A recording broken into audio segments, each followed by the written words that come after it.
Bang, kalau abang lihat nih bang, aku bang. Kenapa? Nah, aku tanya langsung sama Pak Guru nih. Aku kurangnya apa bang kalau nyanyi bang? Kayaknya horor nih. Waduh. Mesti jujur loh Hai bang. teman, selamat datang di podcast Risma Simbolon My Spirit. Nah sebelumnya jangan lupa subscribe, nyalakan loncengnya, dan juga like dan share. Terima kasih. Bang Rio Silaen. Ya, Risma Simbolon. Aduh Oke. bang, apa kabar? Kabar baik, puji Tuhan kabar baik. Ya. Padahal minggu lalu kita baru ketemu Baru ya bang. ketemuan. Baru kita Baru syuting. taping di TVRI. Sebenarnya Ya. bang harusnya minggu lalu kita ngobrol. Cuma aku lupa bang. Sorenya aku ada janji. Aku pikir udahlah ntar kapan-kapan bikin janjian sama bang. Oke. Kok kita kayaknya kecil banget sih. Ya udahlah ya. Nah, kita lagi di teman selagi di tempatnya Bang Rio Silaen, semuanya pada tahu lah ya. Kita beberapa bulan lalu habis bikin konser ya Bang ya. Emang udah berapa bulan lalu itu ya? Kayak belum lama Ini udah banget. kebanyakan event ya. Udah lupa deh. Kira gue putih banget. Oh iya dah. Jadi dia kalau begini sama begini beda. Oh, oke. Nah Bang, aku pengen ngobrol-ngobrol aja nih santai ya kan. Kebetulan baru mulai juga Bang. Secara kita kan di rumah terus nih ceritanya. Betul.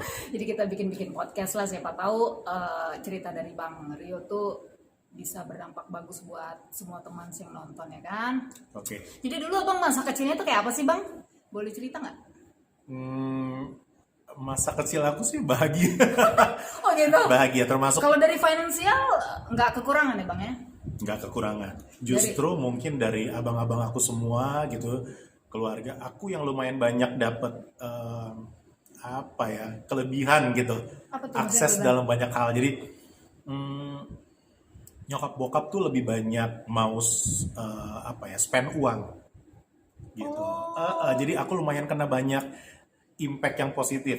Jadi misalnya kakakku yang nomor berapa ikut les bahasa Inggris, aku diikutin. Kakakku yang satu les musik, aku diikutin. Jadi aku dapat imbasnya gitu. Sementara mungkin kakak-kakakku abang-abangku tuh cuma lesnya satu. Nah aku tuh bisa ikut beberapa les karena mungkin waktu itu mama tuh daripada ditinggalnya si bungsu, diikutin aja deh. Oh, jadi sekalian ngantar gitu ya? Jadinya aku bisa les banyak gitu. Semua gitu. aku ikutin. Apa masih ingat nggak apa gitu? Nyanyi udah pasti. Les gambar, padahal menurut aku biasa-biasa. Iya karena abangku. Jangan-jangan les mau masak juga ya, Bu? Abangku ada yang jago, dia punya bakat di gambar gitu ya, desain. Aku ikutan itu. Terus les musik, nggak nanggung ya, aku les organ karena kakakku les organ. Organ elektron. Zaman dulu tuh organ yang masih dengan elektron. pedal. Sama. Ya, itu. Sama. Aku ikutan. Terus abangku ada yang les piano, aku ikutan piano. Wah, piano ya. Cuma waktu itu sempat mau dilesin gitar, karena abangku salah satu lagi ada yang les gitar. Nggak jadi, karena aku udah keduluan piano. Guruku bilang nggak boleh gitu kan, takut kan gitar kan lain ya, perlu kukunya lebih panjang apa segala macam. Kalau piano nggak boleh Nggak ada boleh. kuku justru Nggak betul. boleh. Jadi aku nggak ikutan. Apalagi ya, banyak aku diikutin les lagi. Kayak bela diri gitu, karate. Enggak, tapi karena abangku tuh ada yang memang into sport, jadi aku ikut les renang, aku ikut dulu tuh sempat ngikutin beberapa kejuaraan yang berhubungan sama olahraga, tapi nggak khusus les. Oh, iya. Iya. Semuanya jadi Semua. serba bisa lah ya. Cucok. Karena imbasnya dari punya abang yang banyak ya, jadi ikutan ini, ikutan itu, ikutan ini gitu. Punya kakak nggak Bang? Kakak satu. Oh, jadi Justru yang paling nomor cewek. Oh, Yang paling pertama. cewek satu-satunya ya? Iya. Gue juga cewek satu-satunya tapi bungsu gue. Oh, oke. Kalau kakaknya abang nomor satu. Nomor satu. Oh gitu. Jadi Sama dimanja banget. dimanja. Oh karena satu-satunya cewek Satu-satunya. dimanja. Kalau abang dimanja kan paling Paling kecil. ya. Oke. Gitu. Dulu tinggalnya di mana bang? Daerah sini juga, daerah Enggak. selatan sini. Dulu aku di pusat di Cempaka Putih. Oh, deket aku ya. Aku dulu waktu kecil di Mardani bang, tau nggak? Tahu dong, deket. Iya. Deket itu. Iya Jalan Mardani, Johor Baru. Baru aku mau bilang itu Johar ya. Iya. Daerah main aku kok naik sepeda sampai serius? situ. Iya.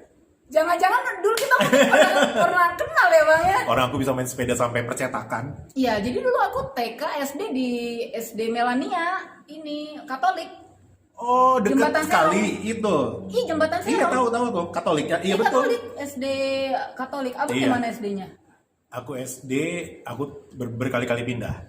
Jadi Oh, gitu. Oh, karena sebelum Nggak naik kelas atau gimana nih? enggak, bukan. Karena sebelum Cempaka Putih, dulu papa mama tuh tinggalnya di pembangunan tuh dekat Hayamuruk. Oh. Di situ itu aku masih bayi, aku lahir di situ.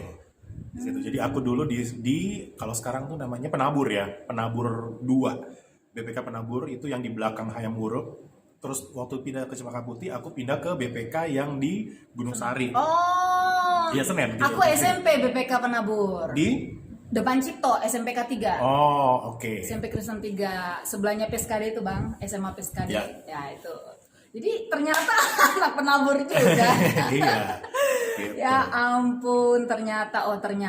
Jadi Bang, aku dulu tuh udah sering, ya adalah sekali dua kali dengar nama Abang. Karena kan Abang ceritanya macan festival ya. Dulu aku juga suka ikut festival Bang. Cuma ya tidak sekelas Abang lah. Kalau Abang selalu juara 1. Kalau aku jarang juara Bang. Bener aku jarang banget juara. Maksudnya karena ya yang bareng sama aku tuh dulu tuh bangsanya Rio Febrian, jadi maksudnya seleting apa, jadi yang udah jago-jago, terus Nana Hairul, ya yang sekarang Judika juga termasuk lah yang letting aku, jadi Lucky, wah suaranya menggelegar semua, aku apalah ya kan. Cuma memang dulu tuh kan kita kalau mau mulai karir nggak kayak sekarang Bang, ada idol, ada macam-macam, jadi Betul. semuanya harus dari bawah gitu Ya. kan.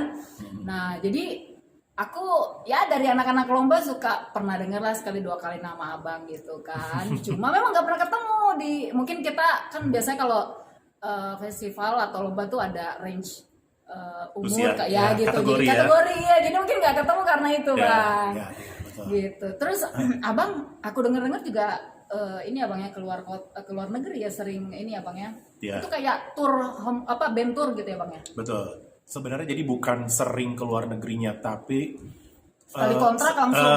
jadinya memang gak balik-balik ke Jakarta. Itu aku lost contact banyak dengan industri musik di Jakarta gitu, juga dengan pernyanyian tuh karena itu. Jadi 10 tahun lebih ya. Jadi terakhir aku lulus Atmajaya psikologi. Itu di hari aku sidang terakhir, besoknya tuh aku langsung berangkat. Gitu. Jadi itu sebenarnya udah jadi pergumulan aku gitu karena ninggalin orang tua pasti kan. itu satu, udah gitu nggak kepedean juga, maksudnya nggak pernah tahu nih aku lulus sidang apa enggak ya gitu. Sementara tiket sudah dibeli apa segala macam. Emang kalau nggak lulus gimana Bang? Ya mau nggak mau aku Nggak. harus stay lagi dong gitu kan, untuk ngurusin nggak boleh. skripsi ulang lagi apa Ortu segala nggak boleh. Nggak boleh. Syaratnya mesti selesai dulu. Iya, nggak Ember boleh, ya. sama. Ya teman-teman yang Batak pasti tahu lah. Iyalah. Ya, karena bagaimanapun kalau Tapi Abang didukung ya sama orang tua ya di nyanyi ya Bang? didukung. Karena memang dari orang tua juga ada bakat nyanyi ya. Dari keluarga nyokap. Itu kental banget, pernyanyian itu kental banget karena semua sepupu-sepupu aku dari nyokap tuh semua tuh akhirnya jadi profesi nyanyinya. Maksudnya nggak harus jadi penyanyi sekuler ya, tapi akhirnya mereka tuh ada yang jadi penyanyi rohani, maksudnya sampai buat album Pokoknya dan bakatnya sebagainya. Dari nyokap. Itu nggak bisa dipungkiri. Kalau aku beda banget Bang. Dari bokap. Bukan. Oh jadi? Aku nggak disetujuin, malah aku ditentang banget jadi penyanyi. Jadi memang oke. berjuang sendiri lah. Kalau Abang kan didukung, kalau aku memang nggak didukung. Ya itulah bedanya Bang.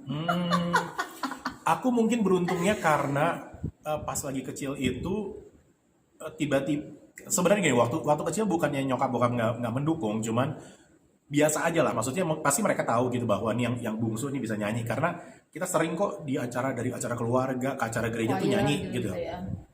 Tapi sampai akhirnya satu kali itu momen yang paling besar ketika aku ditunjuk nyanyi oleh Pak Presiden Soeharto gitu. Jadi dari situ tuh akhirnya mungkin papa mama tuh langsung ya udah nih, Sadar kayaknya memang harus kita dukung Gitu ya. gitu. Coba gue gitu juga. Tapi nggak ngaruh Bang. Aku muncul di TV, gue pulang bawa piala juga gitu Bang. Tetapnya bapak gue nggak demen. Image ini sih Iya, ya. image itu Bang. Benar. Secara mereka juga tidak into the seni ya, apalagi kayak babe gue ngelihat ada acara nyanyi atau musik aja diganti news gitu. Gue emang ya nggak tahu, gue nggak tahu bakatnya dari mana lah, udahlah dari Tuhan aja gitu kan. Oke. Gitu. Nah dulu abang kan banyak banget tuh pialanya bang, sekarang kok abang kemanain sih bang? Masih ada di rumah mama, cuman kayaknya udah nggak. Dijual-jual atau dibuang atau gimana bang? Mungkin beberapa udah karatan kali ya. Nah, Tapi itu ya, dia. tetap ada. Jadi Cuman aku juga di rumah kan ada bang ya, nggak banyak, nggak ratusan kayak abang lah, nggak sampai 100. Tapi gue juga bingung, ini kayak udah jadul banget, dibuang kayaknya gue nggak menghargai kerja keras kita sendiri, Iya, iya. dipajang nggak penting juga. ya Kalau memang bang sih siapa itu bang? bingung ya memang. Ya nggak ngerti dia Udah kalau. bentuknya sama semua gitu kan? Iya. Paling nggak kamu foto dulu, kamu abadikan gitu buat yang bagus. Sebenarnya maksudnya kalaupun itu hilang atau misalnya tiba-tiba apalah gitu kamu jual kayak atau apa gitu, masih ada kenangannya, itu masih ada foto itu. Kan abang lebih banyak, itu banyak yang udah dibuang kali ya bang ya? Udah kebuang udah. Iya makanya. Udah banyak diambil-ambilin sama keponakan aku atau Diambilin? iya kayaknya udah nggak tahu, udah nggak Oh tahu. my god. Udah nggak ada nilainya juga kan sekarang kan? Makanya itu dia disimpan udah nggak keren juga, kecuali Iya, dia betul. bentuk kristal atau apa gitu ya. Ini kan bentuknya ya begitu. Iya. Piala-piala zaman dulu ya. Iyalah, tapi itu dulu belum ada duitnya, dapat pialanya udah seneng banget ya dong ya. Betul. Nah, ajang yang paling berkesan buat abang apa tuh? Kalau di dunia festival. Paling berkesan ada beberapa sih. Yang pertama kali itu waktu kecil. Jadi dulu tuh ada festival pop singer itu se-Indonesia. Orang sekarang pasti nggak tahu. Ini Pop angkatan singer dulu. untuk anak-anak. Enggak, remaja. Oh, Karena waktu aku ikut itu tuh aku udah SMP apa SMA bahkan. Gitu. Oh sorry, kalau mau kilas balik sebelumnya yang waktu aku terpilih untuk ketemu Pak Soeharto itu. Jadi itu dari festival? betul, festival penyanyi Cipta. anak nasional. bukan cipta lagu. Dari situ dulu. Jadi di saat yang bersamaan diadakan lomba cipta lagu anak nasional. Akhirnya pemenang dari festival nyanyi lagu lomba nyanyi anak ini menyanyikan lagu yang jadi pemenang. Itulah aku. Oh, jadi lagunya dulu di festivalin yang menang baru nyanyi. cari anaknya yang bisa. Oh gitu. Oh dulu jam dulu begitu ya bang ya? Dulu begitu. Nah yang aku nggak tahu tuh bahwa lagu yang aku bawain itu tuh ternyata judulnya Kisah Seorang Anak Desa. Itu kisah hidupnya Pak Soeharto. Jadi langsung dipanggil lah gara-gara itu Dipanggil. luar biasa. Belum ada zaman Mimpi karantina apa tuh. lu, Iya, Bang? benar. Belum ada zaman karantina tuh aku udah di karantina Waduh. gitu, dipersiapkan banget untuk ketemuan Pak Soeharto gitu, terus akhirnya ketemuan. Nah, baru aku nyanyi itu. Gitu ya. Itu yang prestis banget yang pertama kali aku dapat gitu. Terus kemudian yang pas aku lupa ini SMP kelas 3 atau udah masuk SMA ya. Ini lomba nyanyi festival pop singer se-Indonesia. Di saat itu tuh aku udah ketemu dengan Rita Effendy, Hedi Yunus, Wih. Nike Ardila. Iya di situ di momen itu. Itu dari festival Dari juga festival. ya. Makanya penyanyi dulu tuh semua dari festival. betul. Makanya kita mau nyanyi tuh semuanya dari festival. Iya.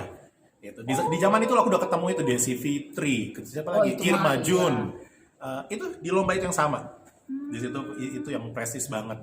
Itu pun waktu mau ikutan itu aku nggak ngerti karena aku sebenarnya aku nggak modelan yang cari tahu kesana kemari mengenai lomba Nah, terus sih. taunya dari mana? Tahu ada lomba? Dari guru Sekolah. vokal karena aku dulu kan di bina vokalia. Oh, dari sekolah vokal. Dikirain sekolah ini formal Ya, SD SMP. dan Oh. jadi guru vokal kasih tahu kamu ikutan ini nih gitu. Ya udah disuruh aku ikut. Kadang-kadang bahkan udah didaftarin. Jadi kayak seakan-akan aku nggak boleh bilang enggak. Ya udah didaftarin udahlah. Oh my god. Oh gitu ceritanya. Itu lombanya tuh untuk ukuran zaman dulu ya. Itu sudah lumayan besar gitu karena Iyalah bergengsi lah, karena kan jarang juga. dan aku masih ingat kesempatan itu langka lah dulu betul. ya. Bang, ya. Dan aku masih ingat mengikuti babak-babaknya tuh bisa babak ini di sini, tiba-tiba waktu itu harus ke Jogja, terus pas apanya lagi aku semifinal atau final aku ke Bali. Gitu. Jadi udah Serius? kan beneran Indonesia. Oh, iya, udah iya, beneran seluruh Indonesia. Di situ tuh aku ketemu berbagai macam penyanyi yang sekarang sudah eksis juga gitu di ajang itu. Beda ya, malah di zaman abang beda sama di zaman aku. Kalau dulu kita di mall-mall. Nah, dulu belum ada. Terus Taman Mini, gue ingat banget sering banget tuh bikin belum ada kali. bikin ini apa namanya ya. Terus Bintang Radio. Pokoknya kalau zaman aku yang paling heboh ya Bintang Radio sama Si Bagus ya. Tapi aku juga udah nggak pernah ikut Asia Bagus juga aku. Udah habis malah itunya. Oke. Kak Abang bintang radio pernah ikut? Justru aku bintang radio tidak ikut. Loh, kenapa? Nggak Bang? ikut, Nggak karena- boleh. Iya. Jadi gini, pas waktu aku mau ikutan itu, tiba-tiba ada Cipta Pesona Bintang. Oh, bentrok. Nah, Mesti pilih. aku sudah terlanjur duluan masuk Cipta Pesona Bintang, udah masuk apa? Tahap. Udah tahap Finalis seleksi, kali ya? udah terus sudah sempat masuk, udah sempat menang untuk yang masih waktu itu apa sih? Aku lupa deh, monthly-nya gitu apa gimana gitu, aku udah menang. Di situ tuh aku ketemu Sarwana segala macam. Oh iya. Ajang iya, itu iya. tuh siapa lagi dari Warna tuh pada di situ. Termasuk Glenn ketemu, cuman Glenn tuh episode sebelumnya gitu. Terus akhirnya karena aku sudah termasuk masuk di situ, ketika mau ikutan bintang radio udah nggak boleh karena TV ke TV kan. Ya. Udah kan Ya, RCTI. dulu bintang radio dan televisi sih ya. Iya. Jadi aku nggak bisa. Iya. Gitu. Aku harus memilih, dan karena aku udah terlanjur bahkan udah sempat menang di episode yang pertama, jadi aku bilang aku nggak bisa kalau mau ikut ini nunggu sampai nanti grand final gitu, jadi nggak bisa No. gitu. Gitu. Ya udah lewat deh gitu.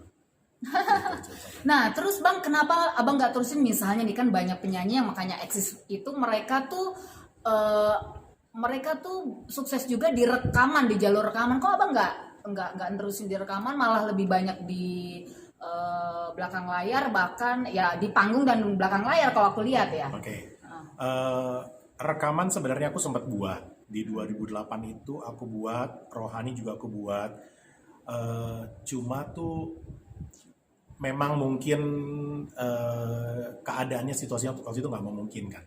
Jadi yang seperti aku bilang tadi, setelah aku lulus itu, yang aku berangkat ke luar negeri, jujur aku lebih merasa bahwa di luar negeri itu lebih dihargai dibanding di sini. Aku sih ngomong apa adanya aja deh. Mau orang bilang, Oh, di sini harus apa adanya, teman. Harus jujur, terbuka apa adanya. Nggak boleh ditutup-tutupi. iya makanya walaupun orang bilang lo nggak menghargai, lo bukan nggak menghargai, tapi memang di sana lebih dihargai. Tapi Gitu. kalau itu kan kalau panggung, Bang. Maksudnya Betul. kalau di sini kan industrinya beda. Lo harus punya lagu jagoan yang meledak istilahnya, baru lo dihargai. Nah. Harga lo tinggi gitu loh. Jadi nggak dari panggung gitu loh, Bang. Jadi Gimana menurut waktu Abang? itu tuh dilemanya adalah begini, setelah aku berangkat yang sekian lama itu udah ngerasain maksudnya dapat uang sendiri gitu ya. Dan jujur aja nih, maksudnya yang aku dapat tuh udah waktu itu tuh nominalnya dalam dolar. Jadi begitu. Boleh sebut berapa? Ya, Nggak jangan. apa-apa, Loh, nggak apa-apa, Bang. Udah lewat itu kan sejarah. Berapa dulu? 1.000, 2.000 sebulan? Sekitar 2000-an. 2000-an Di tahun itu ya. sebulan. Oh, udah 30 juta lah kalau sekarang. Kalau dulu masih rate berapa tuh, Bang? Masih rate 2000-an ya? Aku lupa deh. Ya, kalau Iya, sekarang mungkin sekitar 30 segitu. juta lah sebulan. Iya. Cuma ngeband doang, Bo, keliling dunia. Iya, dan apa-apa semua ditanggung ya. Aku waktu Ya itu kan iyalah, kan tinggal, kita tinggal di mes atau di apalah hotel gitu ya, Bang iya ya? aku di hotel Itu makan. namanya tour ya, Bang ya? Iya, makan semua ditanggung, semua laundry ditanggung, nggak ngeluarin apa-apa, tinggal tahu nyanyi doang. Nggak Gitu. tahu latihan, nyanyi. Kalau dapat suka dikasih tip nggak, Bang? Kalau Oh suka, itu buat suka banget. Buat kita langsung. Oh, tinggal dibagi. Buat penyanyi langsung. Oh, Iya, gitu. begitu. Nah, Iya. jadi ketika akhirnya aku dapat kesempatan untuk rekam, aku ditawarkan rekaman.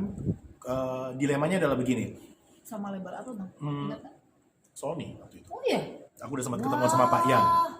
Terus, Cuman waktu itu dari Sony-nya minta bahwa aku harus pulang dan meng-cancel itu pokoknya semuanya udah kelar gitu. Nyesel nggak, Bang? Karena kan semua penyanyi besar dari Sony rata-rata. Enggak rata-rata, tapi ada juga yang sudah di sana nggak berhasil. Ya, tapi kan kalau udah masuk label besar, apalagi di kontrak berapa album, nama Abang tuh karena akan dipromoin dan nama Abang lumayan lah, Bang. Sekelas Glenn lah. Dibilang nyesel sih enggak, karena begini. Jadi waktu ditawarkan itu aku cari tahu lah sama teman-teman yang memang sudah bergabung di sana kan. Ini bukan mau buka dapur ya, tapi ini apa adanya aja. Iya. Jadi mereka tuh justru bilang begini, memang kita dapat album gitu, terus mereka nyanyi. Tapi ujung-ujungnya apakah lagu itu meledak atau tidak, tetap kembali kepada keberuntungan masing-masing. Iya. Mau itu promonya sampai gila-gilaan kayak berapa ratus juta atau MM-an, kalau emang nggak meledak ya nggak meledak. Iya, Which is kita tahu banyak sekarang, itu contohnya seperti banyak penyanyi-penyanyi dari idol yang juga dikontrak sama Iya. perusahaan besar, dan ujung-ujungnya juga mungkin singlenya nggak meledak. Ada yang meledak, ada juga yang enggak. Gitu. Jadi itu semua juga keberuntungan masing-masing. Nah, tiba-tiba yang membuat aku tuh makin berpikir 2 kali, mereka bilang begini, udah gitu kalau kita sudah dikontrak, ketika kita mau nyanyi dimanapun udah sulit kan. Semua apa-apa Ya, harus sesuai iya. dengan keinginan label. Buat mereka, akhirnya untuk nyanyinya tuh jadi terbatas. Tempat nyanyinya jadi terbatas. Harus tempat-tempat yang diizinkan oleh Iya. si label. Karena memang dealnya ke mereka kan, ke Nah. label. Mereka udah invest di abang. Tapi penyanyi-penyanyi pada share. Terus apa mereka peduli dengan nasib kita bulanan tuh dari mana makannya, minumnya, segala macam gitu. Karena mereka nggak punya income kan, mereka hanya mengharapkan event. Ya. Apakah event tiap bulan? Nggak juga. Justru mereka bilang ke aku gitu, justru lo lebih beruntung. Karena di satu sisi lo tuh yakin tiap bulan lo dapat income dari nyanyi itu. Kalau kita enggak. Jadi abang nggak menyesal sama sekali, abang menolak tawaran dari Sony itu. Nggak menyesal karena kalau aku lihat ada juga kok banyak penyanyi-penyanyi lain yang tidak akhirnya besar dari label-label besar lah gitu. Gitu yang akhirnya bahkan memilih untuk jadi punya label indie. Ya ini kan sekarang bang indie malah Betul. malah label besar udah pada tiarap semua. Benar. Tapi kalau masih zaman abang itu kan ya udah ya bang bisa dihitung dengan sebelah tangan aja label-label, dan one of the biggest itu udah mau kontrak abang kok abang gimana sih, Bang? Sebenarnya waktu itu tuh memang pertimbangannya adalah karena itu sih. Jadi ketika aku ngomong ke keluarga juga kan, Atau mungkin abang nggak terlalu peduli dengan popularitas? Karena kan udah jelas itu nomor 1 lo punya album, lo punya popularitas, lo di ini dipromoin, muka lo di TV, gitu kan bang.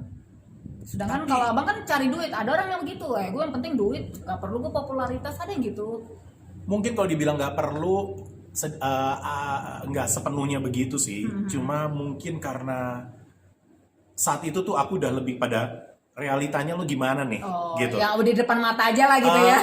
Oke. Gitu. oke. Dan maksudnya waktu itu tuh diminta untuk kontrak sekian durasinya tuh lama gitu ya. 6 bulan, setahun. Enggak, lebih, bukan bulanan, tahun gitu. Jadi aku 2 mikir, tahun. Yang udah jelas lah. terus gue gimana gitu sekian tahun, maksudnya sekian lama gitu gue nggak punya penghasilan tetap, gimana nih gitu, kayak sulit deh untuk bilang gitu. Akhirnya aku menolak, dimana aku juga merasa kayaknya share-nya mungkin ya gitu kayaknya kurang menguntungkan buat aku juga gitu.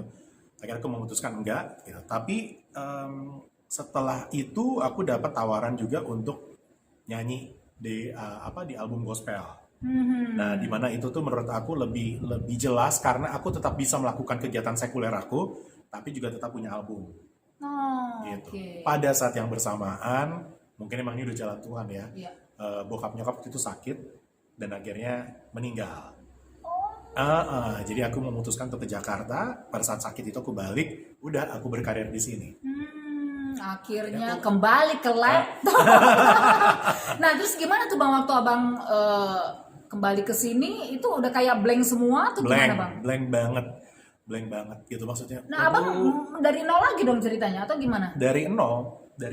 Kalau menurut aku ya, aku dari nol gitu. Cuman memang karena kalau Udah punya modal banyak. mungkin ada begitunya Iyalah, juga. saving banyak ke dolar. Itu kan bener-bener bersih banget maksudnya. Iya.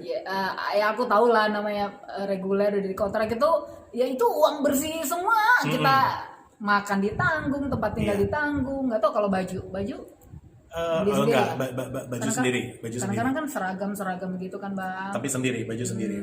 Ya paling kita investnya di baju doang sama ya kalau cewek make up ya kan. Ya, gitu. Iya. Udah akhirnya pas aku balik ke Jakarta, aku mulai lagi untuk buat album gitu, dan itu dengan biaya sendiri gitu. Dan saat itu tuh udah mulai tuh maksudnya indie tuh berjamur gitu. Jadi udahlah, udah gampang kok buat sendiri begini-begini, dan aku sudah melihat bahwa banyak akhirnya penyanyi-penyanyi besar memutuskan untuk indie. Udah, akhirnya aku buat sendiri, terus keluar album sekuler. Judulnya? Waktu itu Itu album pertama bang? Sekuler, album sendiri. Itu abang produksi sendiri? Produksi sendiri. Apa judulnya, Bang? Ada sih yang maksudnya ada investor lah yang membantu gitu. Namaku sendiri. Dia selain Judul albumnya Iya. Riosi Lain. Judul lagunya? Cinta Kelewatan. Oke. Terus abang promo di TV nggak waktu itu? promo di TV waktu itu sempat beberapa TV ya, karena pas zaman itu tuh ada kok aku jadi lupa, satu stasiun TV yang muterin lagu khusus untuk kayaknya punya MTV. MTV ya, yang khusus video-video klip gitu. Ya, MTV. Dia lupa. Ya, betul.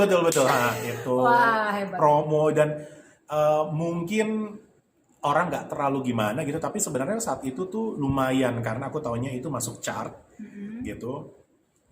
Di radio tuh lumayan di tangga lagu gitu ya. Terus kalau dulu kan promosi radio, TV udah. benar. Dan Kalau sekarang ada medsos aja gitu. Iya. dan saat itu tuh aku tahu maksudnya lumayan jalan gitu itu album, karena sampai hampir 1 tahun tuh aku masih keliling Indonesia. Aku sampai ke Makassar, sampai ke Bali, sampai udah lewat masa promo tuh, udah dipanggil karena lagu tersebut gitu. Jadi maksudnya ini lumayan jalan ya.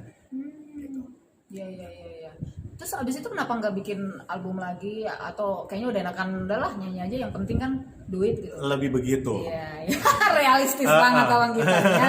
Nah terus kenapa nih bang, abang sekarang kan buka Voice of Indonesia, kenapa jadi sekarang pengen jatuhnya di belakang layar ya bang, karena abang ngajar kan, kenapa jadi pengen di belakang layar bang, udah merasa waktunya atau merasa enggak juga sih. apa nih, Cuma kalah bersaing kah atau gimana? Aku lebih kepada gimana ya, eventnya tuh sekarang lebih banyak mencari aku dengan Voice of Indonesia ini. Oh, daripada abang sendiri. Gitu. Jadi akhirnya tuh jadi satu paket gitu. Kemana aku nyanyi pasti ada Voice of Indonesia. Atau kemana Voice of Indonesia diundang pasti ada akunya gitu. Iya. Nah jadi teman, Voice of Indonesia itu ya ini tempat les lah ya, les nyanyi, nari, acting. Nah sekarang aku mau tanya nih, Pak gurunya ada di sini nih. Bang, kalau abang lihat nih bang, aku bang. Kenapa? Nah, aku tanya langsung sama Pak Guru nih. Aku kurangnya apa bang kalau nyanyi bang? Kayaknya horor nih. Waduh. Mesti jujur loh bang. Apa bang? Kalau aku lihat ya dari beberapa kali nyanyi, mungkin lebih ke power. Oh gitu. Ya. Gue deg-degan nih gue. Power. Jadi gini bang, emang suaraku tipis bang. Oke. Ya, jadi emang karakter suaraku tipis. Ini udah lumayan lah aku belajar power, gue teriak-teriak. Tapi kan memang nggak cuma begitu ya. Tapi kalau abang bilang power, berarti udah mendingan gue. Karena dulu problem aku bang, tau nggak bang? Aku nyanyi tuh ya dari dulu aku pernah belajar vokal juga tuh, problem aku tuh tempo. Oke. Nah, gue suka nyeret-nyeret, suka telat-telat. Oh, berapa kali kita nyanyi kemana sih? Aku nggak melihat berarti itu. gue udah lumayan lah ya. Power gitu. Oh gitu. Ya emang suaraku tipis bang. Pengennya tuh menggelegar kayak abang. Makanya bang waktu dulu aku festival aku kalah karena semua powernya pada gede-gede. Pada bahana ya kan. Terus apa lagi bang? Ada saran nggak buat aku? Kalau aku bilang interpretasi sih, penghayatan ketika nyanyi itu yang aku kurang. Ya aku lihat gitu. Jadi itu bagian dari stage presence ya. Iya. Gimana ya, kalau padahal maksudnya kalau kamu lagi ngomong nih di depan gitu, aku lihat kamu bisa ngebawa, kamu bisa engage gitu dengan penonton gitu, ngobrol, dan kayaknya kamu nggak ada malunya gitu, maksudnya ngobrol malu, aja. Bang. Iya udah tahu emang nggak tau malu. Nah, which is itu tuh modal yang bagus gitu untuk bisa membina komunikasi yang baik dengan penonton. Nah, tapi begitu nyanyi itu yang aku lihat tuh kayak drop gitu di Risma yang harus mestinya karena kelebihannya dari penyanyi ya, beda dengan MC, kita kan bisa ngebawa penonton itu masuk lebih dalam gitu dengan kita, dengan lirik, dengan melodi. Penyanyi itu bisa buat penonton nangis, bisa buat penonton ketawa gitu, dengan campur aduk dengan emosi lah gitu. Kalau nge-MC itu belum tentu. Mesti MC yang tahu latar belakang actingnya. Tapi kalau nyanyi itu karena didukung sama melodi, kita tuh bisa menyentuh perasaan penonton. Nah, itu yang mungkin harus di upgrade gitu, ditambah lagi dari Risma nih. Ketika menyanyi itu ada, kalau dibilang aura tuh bukan itu sih, tapi stage presence itu yang ketika kita mulai nyanyi itu orang langsung gitu. Dan itu bukan semata-mata karena power ya. Aku bukan maksudnya bilang sekeras mungkin supaya orang ngelihat gitu, bukan. Orang tuh bisa ngelihat kita tuh karena tiba-tiba kita bermain dengan cara kita bernyanyi. Gitu, karena kita nyanyi bukan sekedar nyanyi, tapi kita bicara lewat nyanyian. Nah, itu. Waduh, terima kasih. Makanya yang mau belajar nyanyi kan langsung nih sama biangnya istilahnya. Kepala sukunya ya kan. Iya, karena kadang-kadang gini ya, kita nyanyi dibayar, yang penting tahu ini, tapi kita nggak tahu kekurangan kita, malah kita harus tanya sama yang lebih kompeten atau yang udah ahlinya lah gitu kan. Aku masih belajar kok Bang, masih belajar, makanya aku tanya ya kan. Aku juga begitu karena yang pas aku bilang aku keluar negeri itu, aku nyanyi dengan kalau dulu kan semua yang paling eksis di dunia pernyanyian di Indonesia ini kan harus penyanyi luar. Orang Filipina tepatnya. Kafe di mana sih yang nggak ada mereka? Dulu kan begitu. Kita pergi ke Kemang, adanya orang Filipina. Kita pergi ke Menteng, Cafe Pizza, adanya orang Filipina. Ke semua hotel, adanya orang Filipina. Jadi kitanya sendiri nggak eksis gitu di bangsa kita sendiri. Ketika aku gabung sama mereka, baru aku tahu gitu ternyata, oh gila ya, mereka itu penyanyi-penyanyi kafe aja tuh lulusan musikologi di sana. Jadi mereka belajar banget, dan mereka tuh dalam menggali satu lagu tuh gila deh. Aku belajar banget profesionalisme dari mereka ya. Karena kalau kita kan gini nih, kita datang ke satu event, kita baru datang, misalnya eventnya jam 7 malam gitu, kita baru jam 3 ketemuan band, ambil kunci gini itu sudah malam nyanyi. Mereka nggak bisa. Satu lagu aja tuh mereka bisa kulik berjam-jam, cuman satu lagu loh. Sampai aku tuh waktu pertama kali gabung sama mereka gemes sendiri, ini lama banget ya nambah lagunya ya.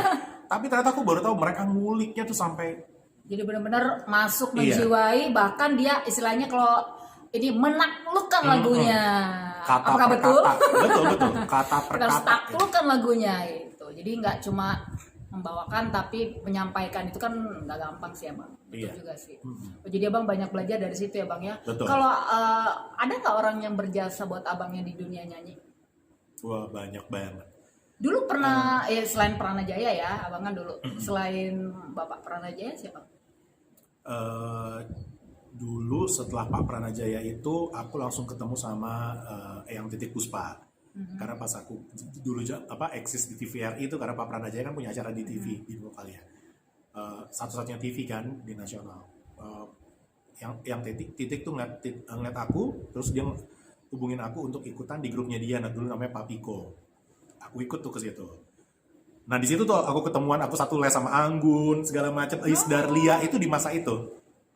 Mereka semua tuh, aku satu lifting sama mereka. Iya ya. Nah pas tadi kita bicara bintang radio, karena aku dulu mempersiapkan walaupun gak kejadian, akhirnya aku latihan sama salah satu juri di bintang radio, itulah Pak N Simanukhalid, almarhum. Aku les sama beliau gitu, les sama dia. Nah di situ tuh yang aku bilang aku belajar power.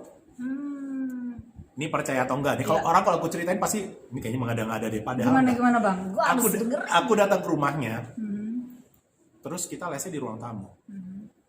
Dia suruh aku vokalisi dong, do re mi fa do gitu-gitu segala macam.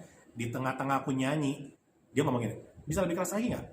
Kamu orang Batak bukan sih? Orang Batak ngomong gitu. Suara kamu pelan banget tuh. Ya ampun gila, gue udah teriak begini, dia bilang dia nggak keras loh. Terus dia kayaknya dia mungkin udah putus asa ya. Udah kamu nyanyiin terus deh. Terus tiba-tiba dia tutup bukunya. Dia masuk, dia tinggalin aku. Dia masuk ke dalam kamar utamanya dia lagi. Entah itu kamar tidur atau kamar kerja, aku nggak tahu ya. Dia masuk. Jadi aku lagi nyanyi tuh aku lirik-lirik. Udah kemana dia? Kok kagak ada gitu. Tapi aku nyanyi terus kan. Tiba-tiba ketika aku merasa mau pelanin gitu karena kemana sih kita? Dia teriak tuh dari kamar. Dia teriak, jangan berhenti kau, nyanyi terus. Jangan stop sampai kalau aku belum bilang. Ternyata didengerin, maksudnya biar kerasnya nyampe keluar. Betul. Gitu. Jadi akhirnya nih secara psikologi tuh aku berusaha gini. Aku ngeden ya gitu ya. Karena dia bilang begitu. Kalau kamu mau power tuh kayak kamu ngeden, dia bilang gitu. Istilah dia begitu karena mungkin dia nggak bicara secara teknis gitu kan. Dia ngomongnya begitu kayak kamu ngeden. Akhirnya aku baru dengar setelah belakangan aku ketemu dengan teman-teman Filipina itu, mereka cerita Di Filipina itu ada penyanyi namanya Regine Velasquez. Aku yakin banyak orang Indonesia Regine tahu. tahu lah, Regine. Nah, jadi I will always love you itu. We Could Win tuh dia juga nggak sih? Itu Lea Salonga. Oh iya. Nah, Regine itu tuh powernya tuh luar biasa banget. Itu juga penyanyi festival di Filipina. Dia menceritakan kisah hidup dia untuk melatih powernya itu.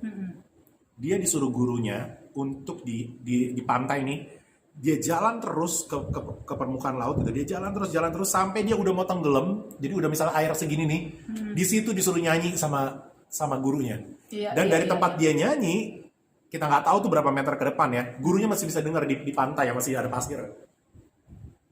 Kebayang nggak sih ngalahin angin apa segala macam? Segitunya.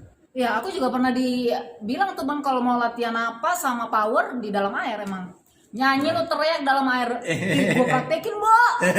Suaraku tuh tipis dan jadi orang kan kalau nyanyi tinggi, Bang, makin kencang, aku makin tipis. Ya.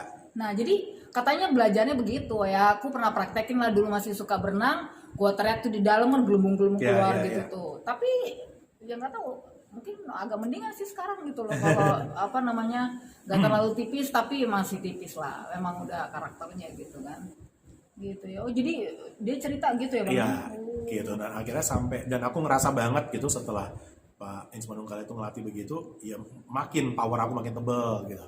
Setelah itu aku masuk ke salah satu acara Batak yang dulu sempat hits gitu di Indosiar, namanya Horas. Disitulah aku akhirnya ketemu dengan Katarida Utauruk dan aku berguru lagi sama Katarida. Gitu. Itu orang-orang yang sangat berjasa lah buat abang ya. Gitu. Dan akhirnya ketika waktu aku keluar negeri, aku sempat lagi latihan lagi di sana dengan guru luar. Nah itu banyak sih beberapa.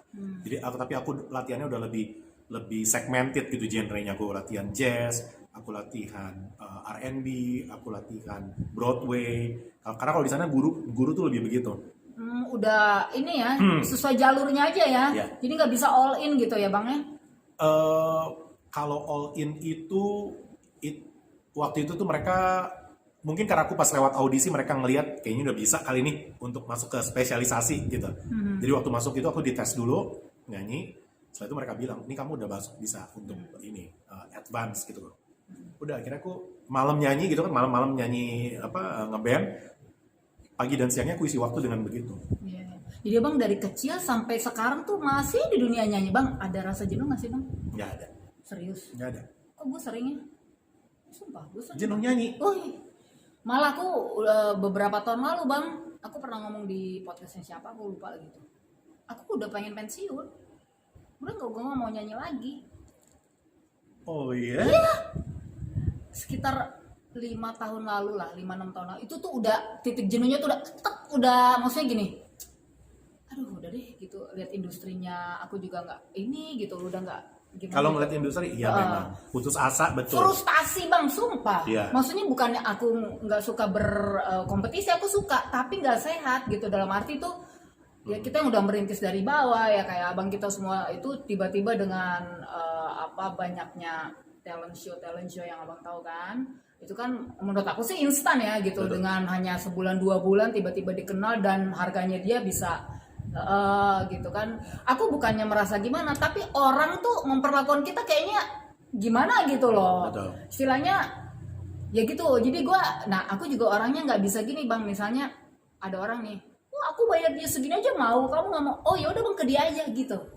Aku nggak mau nurunin harga gitu. Dalam arti ada kan orang gini, udahlah daripada nggak ada job pertama, aduh ini kan buat makan, udahlah berapa aja itu rezeki. Nah, aku nggak bisa gitu orangnya. Betul. Ya mungkin itu idealisme aku atau gimana, bukan sombong sih, tapi aku pikir kalau gue udah turunin, gue yang turun sendiri, naikinnya susah gitu loh Bang. Jadi mendingan gue ya lo kalau nggak mau ke dia aja gitu. Dan itu selalu dibandingin sama yang yang jebolan-jebolan itu yang gue juga nggak kenal kemarin dulu dia siapa, tiba-tiba ya mungkin ya memang nasib dia. Jadi gue ya itu Bang, aku sampai di titik itu, sampai aku berdoa sama Tuhan, aduh aku pengen pensiun aja lah, apa gue bisnis atau apalah, udah nggak mau nyanyi gitu, beneran.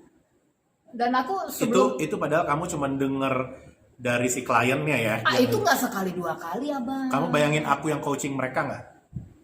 Jadi aku kan sempat terlibat di acara-acara itu Iya, ya. aku tahu. Nah, Abang istilahnya orang belakang layar. jadi aku harus berhadapan dengan mereka nih di saat sudah masuk 12 finalis gitu. Aku harus dikarantina bareng mereka. Dan aku harus bertemu dengan attitude penyanyi yang lo jadi aja belum laganya udah setengah mati. Itu kan Bang. Gitu. Makanya itulah maksudku gini. Maksudnya aku bukan orangnya yang aku misalnya jealous. No. Itu mungkin Tuhan udah kasih jalurnya, udah kasih platform yang bagus buat dia. Nasib dia di situ. Aku nggak ada masalah. Tapi orang-orang ini loh Bang, maksudnya mereka tuh menjudge kayak dia lebih baik atau oh dia harganya segini mau ya. Ya kita merasa ya maksudnya gimana ya Bang ya kayak gitu. Dan aku pikir dan aku tuh selalu ya udah mendingan gue nggak ambil daripada gue turunin harga gue gitu. Jadi wah kayaknya udah nggak ini, udahlah aku pikir udah gue ngerjain apalah selain nyanyi banyak kok kalau hanya mau cari uang ya kayak abang bilang kan yang depan matanya banyak lah gitu. Istilah kita kalau masih bisa berusaha gitu. Jadi abang nggak pernah jenuh Bang. Luar biasa loh. Kalau bicara nyanyi ya enggak. Iya. Tapi kalau kamu spesifik misalnya di industri recording aku agak putus asa. Nah itu juga. Nah kalau aku memang udah nggak mau nyanyi, gue udah berdoa sama Tuhan nggak mau nyanyi. Akhirnya ya mungkin itu Tuhan juga yang jawab gimana? Bilang lu udah gue kasih lu berhenti lagi. Akhirnya aku waktu itu mikir gini, udahlah ya udah aku nyanyi tapi buat pelayanan. Jadi gue kembaliin aja buat Tuhan. Jadi gue udah nggak mikirin duit, nggak mikirin apa. Udah gue pelayanan aja Bang. Itu waktu itu aku ya sampai sekarang. Tapi ya, akhirnya nggak tahu Tuhan buka jalannya. Akhirnya ke sekuler juga lagi ya kembali lagi gitu Bang. Padahal dulu aku udahlah gue nyanyi bener-bener aku nggak terima yang sekuler, udah nyanyi malam udah enggak, di klub udah enggak, event juga enggak, udah emang aku nggak mau gitu.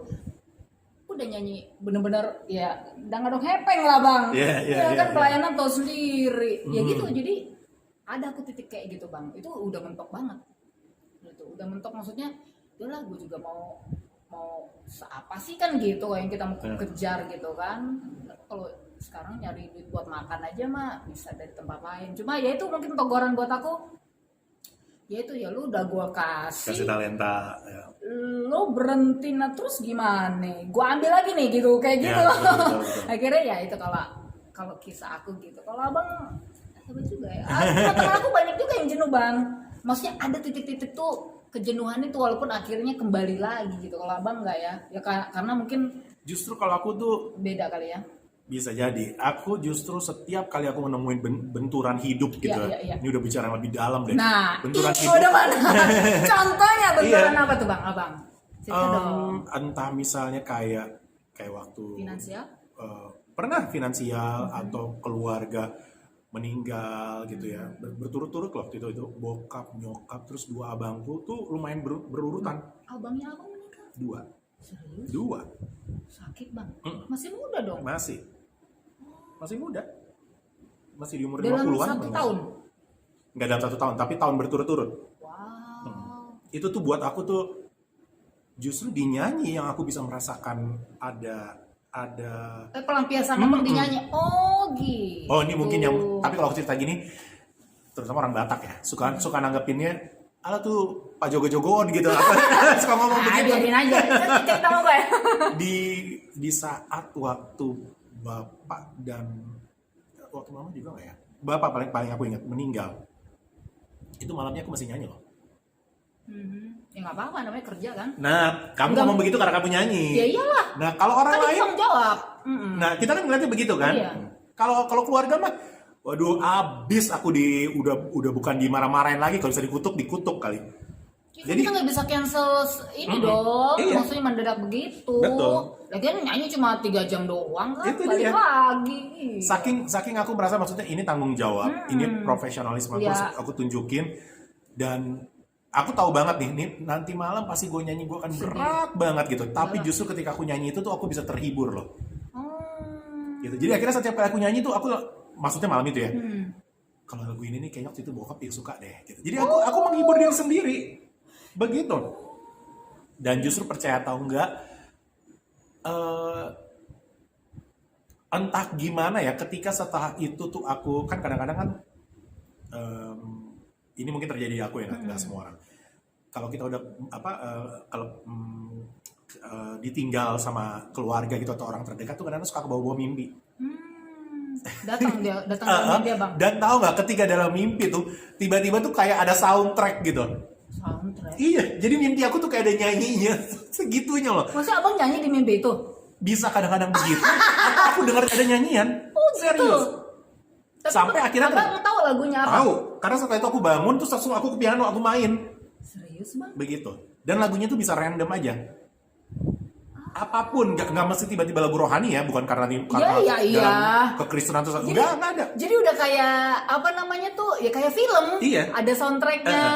Tiba-tiba nih misalnya waktu itu pernah aku inget banget waktu nyokap gitu. Tahu-tahu aku bangun terus akhirnya aku ke keyboard gitu, aku main lagu Edelweiss terus terus aku ini kan yang kemarin di dalam mimpi. Gitu. Karena si almarhum nyokap tuh suka nyanyiin itu dari kecil. Ya ampun, ya, jadi memang Terus nanti dan itu nggak berlaku cuma ke bokap nyokap, berkesan banget, ya. abangku tuh pun begitu.